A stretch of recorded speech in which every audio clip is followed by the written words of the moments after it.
अस्सलाम वालेकुम। अस्सलाम वालेकुम। लास्ट टाइम हमने टोपोलॉजिकल प्रॉपर्टीज ऑफ आर कुछ डिस्कस की थी, जिसमें हमने डिस्कस किया था कि इंटीरियर पॉइंट किसे कहते हैं, और ओपन सेट या और लिमिट पॉइंट वगैरह एक्यूमुलेशन पॉइंट किसे कहते हैं। और कुछ प्रॉपर्टीज हमने ओपन सेट्स की थी। उसके बाद हमने बुल्जानो वाइसर्स थ्योरम किया था। आज की रिकॉर्डिंग में हम क्लोज्ड सेट और हाइन बोरल थ्योरम, एक बहुत इंपॉर्टेंट थ्योरम है क्लोज सेट से रिलेटेड, उसको डिस्कस करेंगे। मेनली नोटिस करने वाली बात ये है कि चूंकि आप टोपोलॉजी के सारे कोर्स पढ़ चुके हैं, तो लिहाजा अब आपके लिए कोई भी मुश्किल चीज़ नहीं है, ये कोई नई चीज़ नहीं है। R is a topological space under some usual topology, you know it. तो आर के जो कॉन्सेप्ट्स हैं टोपोलॉजिकल, ये एग्जैक्टली सेम हैं जो आप किसी भी टोपोलॉजिकल स्पेस में पढ़ते हैं। यानी कि उनकी डेफिनेशंस भी सेम है, उनके प्रॉपर्टीज़ के प्रूफ्स भी ऑलमोस्ट ऑलमोस्ट सेम है। सिर्फ क्या होगा कि जहाँ पे आप ओपन सेट यूज़ कर रहे होंगे, आर में आप अगर डिस्कस करेंगे तो चूंकि ओपन सेट्स ओपन इंटरवल्स ही होते हैं, लिहाजा वहाँ पे आप ओपन इंटरवल्स यूज़ कर रहे हैं। जहाँ पे आप ओपन बॉल यूज़ करेंगे, वहाँ पे आप नेबरहुड यूज़ कर लेंगे ओपन इंटरवल की फॉर्म में, एट्सेट्रा। सिर्फ यही थोड़ा सा फ़र्क है। बाकी तकरीबन तकरीबन चीज़ें सेम है। जैसे कि क्लोज सेट की डेफिनेशन भी अगर हम देखें, तो क्या डेफिनेशन है। ऐसा सेट क्लोज सेट होता है जिसका कंप्लीमेंट ओपन सेट हो। ठीक है। और फिर एक थ्योरम की फॉर्म में भी इसकी डेफिनेशन होती है। यानी इसकी ये दोनों डेफिनेशंस यूज हो सकती हैं। A set is said to be closed if its complement is open, and second definition is a set is closed if and only if it contains each of its accumulation points। अब ये जो theorem है, इसका proof exactly उन्हीं lines पे है जिन lines पे आप किसी भी टोपोलॉजिकल स्पेस के लिए करेंगे। बाकी कुछ थ्योरम्स जो हैं छोटे छोटे, प्रॉपर्टीज कह लें क्लोज सेट की, वो सॉल्व प्रॉब्लम्स में दिए हुए हैं जो कि एग्जैक्टली उन्हीं लाइंस पे हैं। तो आप उनको देख लीजिएगा। अच्छा, अब आर में जो क्लोज सेट्स हैं, उनके कुछ एग्जांपल्स हैं। क्लोज्ड इंटरवल जो होता है वो आर में क्लोज सेट होता है। क्यों? क्योंकि अगर आप इस बाय डेफिनेशन इसके कंप्लीमेंट को देखें, तो कंप्लीमेंट इसका क्या होगा, the union of these to open intervals. ठीक है। तो लिहाजा this union, being the union of two open intervals is open, so this set is closed। इस तरह से ये सेट जो है, 1/2, 1/3, 1/4 सो ऑन, नेचुरल नंबर्स के रेसिप्रोकल्स का सेट, ये क्लोज नहीं है। क्यों? क्योंकि आप देख सकते हैं कि हमने लास्ट टाइम हमने ये देखा था कि इस सेट का लिमिट पॉइंट ज़ीरो होता है। ठीक है। और हमने अभी दो डेफिनेशंस पढ़ी हैं, जो डेफिनेशन हमें ज़्यादा फिजिबल लगे अकॉर्डिंग टू सम केस, उसको यूज़ कर सकते हैं हम। अब यहाँ पे देखें कि कोई सेट क्लोज्ड कब होता है, जब उसके सारे एक्यूमुलेशन पॉइंट उस सेट के अंदर ही मौजूद हो। अब ज़ीरो जो है वो एक्यूमुलेशन पॉइंट तो है, लेकिन वो इस सेट के अंदर मौजूद नहीं है, लिहाजा ये सेट क्लोज सेट नहीं होगा। ठीक है। इसी तरह से एम्प्टी सेट और आर क्लोज सेट्स हैं क्योंकि इनके कॉम्प्लीमेंट्स जो हैं वो ओपन सेट्स हैं। इसी तरह से वाइस वर्सा ये क्लोज्ड भी हैं और ओपन भी हैं। ठीक है। अच्छा, अब ऐसे सेट्स भी हो सकते हैं जो ना तो ओपन हो ना क्लोज्ड हो। यानी हमने ऐसे तो देखे, क्लोपन सेट्स भी कहते हैं इनको, जो क्लोज्ड भी हों और ओपन भी हों। लेकिन ऐसे सेट्स भी एग्जिस्ट करते हैं जो कि ना ओपन हो और ना क्लोज्ड हो। For example, open closed interval देखें।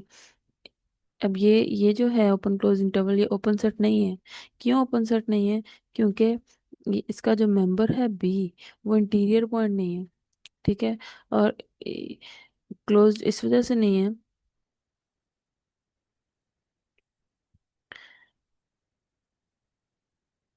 क्योंकि ए जो है वो लिमिट पॉइंट तो है इस सेट का, लेकिन वो ए का, कैपिटल ए का मेंबर नहीं है। ठीक है। तो इस वजह से ये सेट जो है ये ना ओपन है ना क्लोज्ड है। अब ये बात के बी जो है वो अब ये बात रहेगी जो कि बी जो है वो इंटीरियर पॉइंट क्यों नहीं है। तो by definition b is not an interior point. क्यों? क्योंकि इंटीरियर पॉइंट का मतलब ये होता है कि अगर आप कोई ओपन इंटरवल लें जिसमें बी कंटेन्ड हो, तो ओपन इंटरवल पूरे का पूरा इस सेट के अंदर कंटेन्ड हो। तो जो भी आप ओपन इंटरवल लेंगे जो कि बी को कंटेन कर रहा हो, वो कभी भी पूरे का पूरा इसके अंदर कंटेन नहीं होगा, बल्कि बाहर से भी कुछ कंटेन कर रहा होगा, लिहाजा बी इंटीरियर पॉइंट नहीं होगा। इसी तरह से ए जो है वो लिमिट पॉइंट किस तरह से है, ये भी आप बाय डेफिनेशन, जो हमने लास्ट टाइम एग्जांपल डिस्कस की थी, वहां से आप देख सकते हैं कि a limit point, sorry, A is the limit point. By definition आप देख सकते हैं कि ए किस तरह से लिमिट पॉइंट है। लेकिन चूंकि लिमिट पॉइंट सेट के अंदर से बिलोंग नहीं कर रहा, लिहाजा ये सेट क्लोज नहीं है, क्योंकि हमने भी देखा है कि अगर एक सेट अपने सारे एक्यूमुलेशन पॉइंट्स को कंटेन करेगा तो वो सेट क्लोज कहलाएगा। अच्छा, अब नेक्स्ट है जी बड़ा इंपॉर्टेंट थ्योरम, जो है Heine Borel theorem. Heine Borel theorem is much different from Bolzano Weierstrass theorem, लेकिन इसके प्रूफ में तकरीबन सेम स्ट्रेटजी यूज हो रही है for a different purpose.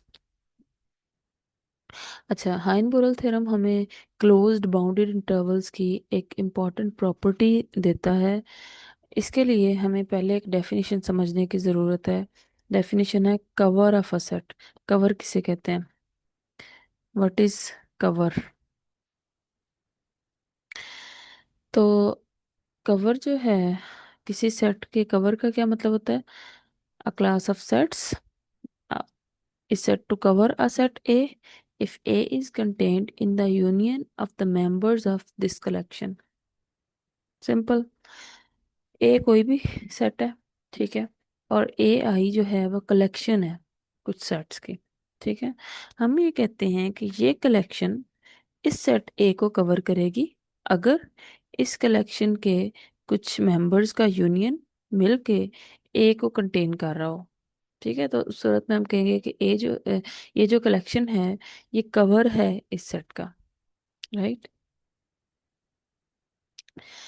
So this is the definition of cover. अब देखते हैं कि क्या स्टेटमेंट है हाइन बोरल थ्योरम की। let A is equal to CD be a closed and bounded interval, and let GI an arbitrary class of open intervals which covers A. What is meant by uh, being G the cover of A? That there exists some members of this set whose union contains this set, ठीक है। तो that is this. Then G contains a finite subclass, say this, which also covers A. That is, A is contained in the union of this finite subclass. क्या कह रहे हैं हमें हाइन-बोरल theorem? हाइन-बोरल theorem हमें ये कह रहा है कि अगर ए कोई भी क्लोज्ड और अगर ए कोई भी क्लोज्ड और बाउंडेड इंटरवल है और ये कोई भी आर्बिट्ररी कवर है, ओपन ओपन कवर है, ओपन इंटरवल्स, अगर ओपन सेट्स कवर कर रहे हों, ओपन सेट्स मिलके कवर बना रहे हों किसी सेट का, तो उसको हम ओपन कवर भी कहते हैं, ठीक है। यानी कि इस में मौजूद सारे सेट्स ओपन हो अगर, तो हम उसको ओपन कवर भी कहेंगे, ठीक है। तो यहाँ पे ओपन कवर की डेफिनेशन तो एग्जैक्टली नहीं लिखी हुई, लेकिन मैं बता देती हूँ। इसको हम इन शॉर्ट ओपन कवर भी कह सकते हैं, क्योंकि ये ओपन इंटरवल्स की क्लास है जो कि कवर कर रही है एक को। अच्छा, कोई भी arbitrary class of open intervals which is covering A, ठीक है, अगर ऐसा है तो वो एक फाइनाइट सब क्लास को कंटेन करेगी। ये क्लास एक फाइनाइट सब क्लास को कंटेन करेगी जो ए को कवर करेगा। दोबारा रिपीट करते हैं। ए कोई भी क्लोज और बाउंडेड इंटरवल है और आपके पास कोई भी ओपन कवर दिया हुआ है, ठीक है। वो ओपन कवर कवर्स की ओपन कवर्स की कलेक्शन नहीं करना चाहिए एक्चुअली। वो जो ओपन कवर है वो एक फाइनाइट सब कवर कंटेन करेगा, ठीक है। ओपन कवर, हर ओपन कवर एक फाइनाइट सब कवर कंटेन करेगा, ये इस थ्योरम का मतलब है। आपके पास एक क्लोज्ड बाउंडेड इंटरवल है ठीक है। थ्योरम ये कह रहा है कि जो भी गिवन क्लोज्ड बाउंडेड इंटरवल हो, उसका हर ओपन इंटरवल एक फाइनाइट सब कवर कंटेन करेगा। ठीक है। सब कवर भी इधर वेल डिफाइंड नहीं है। तो सब कवर का मतलब क्या है कि किसी कवर की एक सब क्लास, यानी अगर ये कवर है तो इसमें से कुछ सेट्स लिए हों। ठीक है। तो वो जो सब क्लास और वो सेट्स, उन सेट्स का यूनियन मिलके एक को कवर कर रहा हो तो हम उसको सब कवर भी कह सकते हैं। ठीक है। तो अब ये कह रहे हैं कि हर ओपन कवर का एक फाइनाइट सब कवर एग्जिस्ट करेगा। फाइनाइट सब कवर का मतलब ये जो कवरिंग एलिमेंट्स है ना, वो फाइनाइट नंबर ऑफ एलिमेंट्स होंगे। अच्छा। अब यहाँ पे इसके प्रूफ से पहले ये यहाँ पे दो एग्जांपल्स दी हुई हैं जो ये कह रही हैं कि ये जो कंडीशन है ना, कि ए जो है वो क्लोज्ड और बाउंडेड होना चाहिए, ये ज़रूरी है। क्लोज्ड होने की कंडीशन भी ज़रूरी है और बाउंडेड होने की कंडीशन भी ज़रूरी है। अदरवाइज ये थ्योरम वैलिड नहीं होगा। ठीक है। और उसके लिए उन्होंने एग्जांपल दी है। पहले नंबर पे ओपन इंटरवल की एग्जांपल दी है, जिससे उन्होंने हाईलाइट किया है कि ये ओपन इंटरवल है, इसके हर ओपन कवर का फाइनाइट सब कवर एग्जिस्ट नहीं करता। और एक ओपन कवर ले लिया है। ठीक है। और प्रूफ किया है कि इस ओपन कवर का कोई भी फाइनाइट सब कवर नहीं है। यानी ये जो है ना, रेसिप्रोकल्स के इंटरवल्स जो हैं, ये हमने ओपन कवर ले लिया जिसको आप इस तरह से ड्रा करके देख सकते हैं। ठीक है। अब हम शो कर सकते हैं कि इस ओपन कवर का कोई भी फाइनाइट सब कवर नहीं है। यानी आप किसी भी तरह से इस सीक्वेंस में से कोई फाइनाइट नंबर ऑफ एलिमेंट्स ऐसे नहीं ढूंढ सकते जो मिलके इस ए को कंटेन कर रहे हों। ठीक है। You can see this. इसका मतलब कि जो कंडीशन है क्लोज होने की, वो ज़रूरी है इस थ्योरम के वैलिड होने के लिए। इसी तरह से अगली जो बात है, वो एग्जांपल ये शो कर रही है कि बाउंडेड होना भी ज़रूरी है। ठीक है। अब ये अनबाउंडेड इंटरवल ले लिए और ये एक कवर ले लिया है, और हम शो कर सकते हैं कि कोई भी इसका फाइनाइट सब कवर एग्जिस्ट नहीं कर रहा। ठीक है। आगे हम चलते हैं प्रूफ पे। हाइन बोरल थ्योरम के आसान प्रूफ है। रिकॉल दैट कि हमारा थ्योरम क्या कहता है।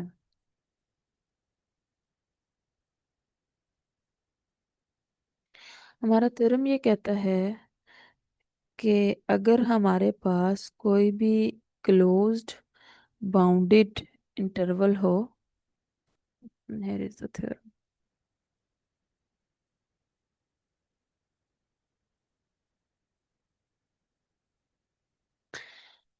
सॉरी। हमारा थ्योरम ये कहता है कि अगर हमारे पास कोई भी क्लोज्ड और बाउंडेड इंटरवल हो और उसका एक ओपन कवर दिया हो, तो उस ओपन कवर का एक फाइनाइट सब कवर आप हमेशा फाइंड आउट कर सकते हैं। Right. Formally, let I1 be covered by a class of open intervals. This is open cover. Then G contains a finite subcover which also covers I1. This G contains a finite subclass which also covers I1। ठीक है। तो ये हमें बताना है कि इसमें finite number of elements ऐसे हैं जो जो बजाते खुद मिलके इसको कवर कर रहे हैं। ठीक है। Let's start with the proof. On contrary, हम ये सपोज करते हैं कि कोई भी फाइनाइट सब क्लास नहीं है जो कि कवर कर रही हो I1 को। C1 D1 को कवर करने वाली कोई भी फाइनाइट सब क्लास मौजूद नहीं है। ठीक है। अब हमने क्या किया है, हमने इस I1 इंटरवल को बाइसेक्ट कर लिया जैसा कि बोल्जानो वाइस्टर्स थ्योरम में किया था। और बाइसेक्ट करके हमने इसको दो सब इंटरवल्स में डिवाइड कर दिया। राइट। दो सब इंटरवल्स बन गए हमारे पास C1 और हाफ C1 + D1 और हाफ C1 + D1 ये दो सब इंटरवल्स ले लिए हमने, क्योंकि हमने असम्पशन क्या की है कि कोई भी फाइनाइट सब क्लास जी की I1 को कवर नहीं कर सकती। ठीक है। अच्छा। लेकिन गिवन ये है हमें कि I1 जो है वो कवर हो रहा है इस क्लास से। I1 is covered by this class and we are assuming no finite subclass of G covers I1. Okay, अच्छा, अब हमने I1 को बाइसेक्ट किया दो सब इंटरवल्स में। अब हम क्या कह रहे हैं, at least one of these two intervals can not be covered by a finite सब class of G। At least one of these two intervals cannot be covered by a finite subclass of G, or else the whole interval I1 will be covered by a finite subclass of G। यानी इन दो intervals में से कम कोई एक ऐसा ज़रूर होगा जो कि जी की कोई फाइनाइट सब क्लास कवर ना कर रही हो। ठीक है, अगर ऐसा नहीं होगा, अगर हम ये असम्पशन नहीं करते कि कम से कम कोई एक ऐसा है जिसको फाइनाइट सब क्लास कवर नहीं कर रही, तो फिर हमें ये मानना पड़ेगा कि पूरे का पूरा इंटरवल जो है वो कवर हो रहा है फाइनाइट सब क्लास से।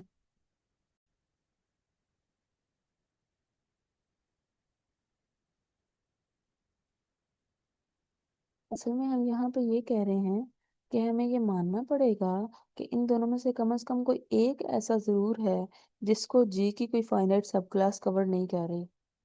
अगर हम ये नहीं मानते तो फिर हमें ये मानना पड़ेगा कि दोनों को फाइनाइट सब क्लास कोई ना कोई कवर कर रही है।